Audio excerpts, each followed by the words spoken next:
좀 써야 될 것 같아. There you Thank go. you. You're welcome. Go to which is right over here. 우리 했잖아. I've met with her. You have it already. Okay, so you now have few more minutes, and then it's 4:50. 안녕하세요. 유학 소식을 전해드리는 유학 전문 채널 세상은 넓고 배울 곳은 많다입니다. 저는 이수빈이라고 합니다. 미국 대학교는 한국에서와 미국 현지에서 인지도가 크게 달라요. 대표적인 예가 동부 아이비리그 중 하나인 다트머스 컬리지인데요.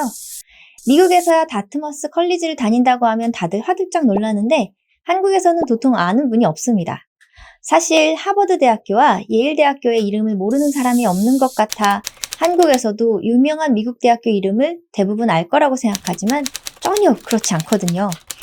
심지어 교수님조차 어느 2년제 대학이었던 것 같은데 이름이 웨이크 포레스트였나? 이러시길래 제가 아이고 교수님 거기는 전미 랭킹 23위 우수한 사립대학교입니다. 라고 말로는 못하고 속으로만 생각했습니다. 그런데 미국 유명한 주립대학교는 한국에 아는 분이 많죠. 학교 이름이 UCLA, 텍사스 대학교, 버지니아 대학교처럼 친숙한 이름이기도 하고요. 또 그런 이름을 갖고 있는 학교는 그 주의 플래그십 대학교의 가능성도 높아서 우수한 프로그램을 갖춘 학교이기도 합니다. 학비도 사립대학교에 비해 저렴하고요. 요즘에는 미국에서도 사립대학교 학비가 너무 비싸서 반감이 커지다 보니까 성적이 우수한 학생이 돈이 없다면 장학금을 많이 주려고 노력하지만 이런 장학금은 한국 유학생이 받지 못할 가능성이 큽니다. 오늘은 이런 주립대학교에 대해서 알아볼까요? 한국에 잘 알려진 주립대학교 이름 말고 어떤 주립학교가 있는지 같은 정보도 알려드리도록 하겠습니다. 미국에서 주립대학교는 주 정부에서 지원을 받아 운영하는 공립대학교입니다. 미국 모든 주에는 주립대학교가 있고 이 주립대학교는 여러 개의 기관이 모여 하나의 법인을 이루는 시스템에 속해 있는데요. 뉴욕, 캘리포니아, 텍사스와 같이 큰 주에서는 이런 주립대 시스템이 2개 운영되고 있기도 합니다. 미국 주립대의 가장 큰 특징은 우선 규모가 크다는 겁니다. 학교 캠퍼스가 큰 곳도 많지만 대부분 학부생의 숫자가 많다는 의미입니다. 더불어 각 주에서 필요하지만 사설기관에서 할 수 없는 학문 발달도 중요하게 생각하기 때문에 연구 중심인 대학도 많습니다. 학부생의 숫자가 많기 때문에 대형 강의도 많아요. 특히 1학년 교양 과목이나 전공 기초 과목이 그런데요. 1000명이 넘는 학생이 듣는 강의도 있습니다. 그래서 전공 심화 수업을 본격적으로 듣기 이전에는 교수와 충분히 교감을 하기 어렵고 추천서를 받을 수 있을 만큼 친분을 쌓지 못할 수도 있습니다. 주립대학교의 2번째 특징은 주정부 예산으로 운영하기 때문에 학비가 저렴하다는 겁니다. 본래 주립대학교의 취지가 지역 주민에게 수준 높은 교육 프로그램을 제공하는 데 있기 때문인데요. 이 취지를 고려하면 거의 모든 주립대학교에서 인스테이트 학비, 즉 주민이 내는 학비와 아웃 오브 스테이트 학비, 즉 타주 혹은 외국에서 온 학생이 내는 학비가 다른 이유를 알 수 있습니다. 다만 사립을 포함해서 대학 장학금 기회가 좀 더 적은 유학생에게는 이것도 학비를 아낄 수 있는 기회이기는 합니다. 주에 따라서는 조기 유학생이 3년 정도 장기 거주하면서 지역에서 고등학교를 다니면 인스테이트 학비를 낼 수 있기도 하고요. 또 학교에 따라서는 유학생도 인스테이트 학비를 낼 수 있는 경우도 있습니다.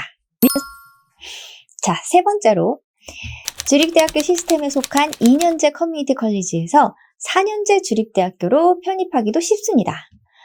미리 편입을 신청하고 커뮤니티 컬리지에 들어가서 요구하는 성적을 유지하면 편입이 보장되는 프로그램도 있고요. 커뮤니티 컬리지에서 이수한 학점을 4년제 대학교에서 인정받기도 더 수월합니다. 커뮤니티 컬리지가 더 다니기도 쉽고 또 학비도 싸기 때문에 한국에서 고등학교를 졸업한 학생이 편입을 고려하면서 커뮤니티 컬리지에 먼저 들어가는 경우가 많습니다. 4번째로는 주립대학교는 재학생 인구 구성이 다양해서 그만큼 다양한 사람을 만날 수 있는 기회도 넓습니다. 주정부에서는 교육의 기회가 적은 주민에게 다양한 방식으로 주립대학교를 다닐 수 있도록 지원해주고 있거든요.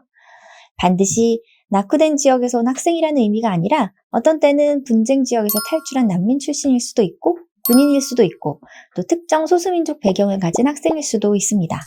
다양한 인생 스토리를 갖고 있는 학생과 수업을 들으면 그만큼 토론도 더 활발해지고 간접적으로 얻는 경험도 풍부해집니다. 5번째로는 주립대학교는 상대평가를 합니다. 그래서 학점 관리를 잘해야 하는 부담이 있는데요. 또 그만큼 주립대학교에서 받은 학점이 우수하다면 학교 밖에서 이를 인정받기도 쉽습니다. 자, 미국에는 좋은 주립대학교가 많습니다. 이 가운데에는 퍼블릭 아이비라고 불리는 곳도 있어요. 퍼블릭 아이비라는 용어는 1985년 예일대학교 어드미션 팀에서 일했던 리처드 몰이 미국 공립대학교 가운데 사립 명문대학교만큼 우수한 교육 환경을 제공하고 그에 필적하는 학부열을 가진 학생이 다니는 학교라는 뜻으로 처음 사용했다고 합니다. 이후 2001년에 이 용어를 쓴 제목의 다른 대학 진학 안내책이 출간되기도 했습니다. 1985년 리처드 몰이 꼽은 8개 퍼블릭 아이비 가운데 주립대학교는 오하이오에 소재한 마이애미 대학교, 미시간 대학교, 또 버클리 캠퍼스와 LA 캠퍼스를 포함한 캘리포니아 대학교, 노스캐롤라이나 대학교 채플린 캠퍼스, 텍사스 대학교 오스틴 캠퍼스, 버몬트 대학교, 버지니아 대학교, 윌리엄 앤 메리 대학교 등이 있습니다. 윌리엄 앤 메리 대학교는 생소하실 수 있는데 상당히 오래된 대학교로 미국 건국 초기 대통령을 많이 배출한 학교입니다. 이 밖에도 2001년 하워드와 매튜 그린의 책에는 델라웨어 대학교, 오하이오 주립대학교, 위스콘신 대학교, 조지아 대학교, 코네티컷 대학교, 플로리다 대학교 등이 포함된 30개 학교가 퍼블릭 아이비로 소개되어 있어서 주립대학교의 성장을 가늠해 볼 수도 있었습니다. 이 밖에 US 뉴스 탑 공립대학교 60위권에는 어번대학교, 유타대학교와 애리조나 주립대학교도 좋은 주립대학교로 각각 42위, 48위, 56위에 랭크되어 있고요.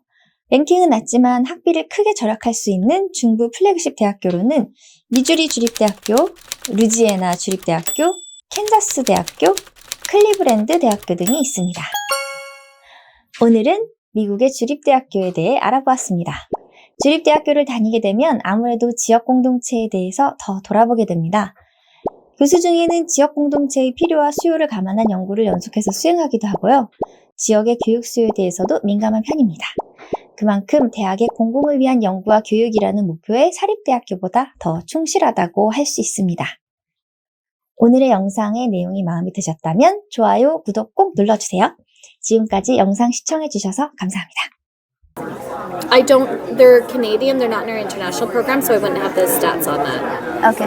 But yes, there are students from every area of the world in our school. It is a Okay. very diverse community. Okay.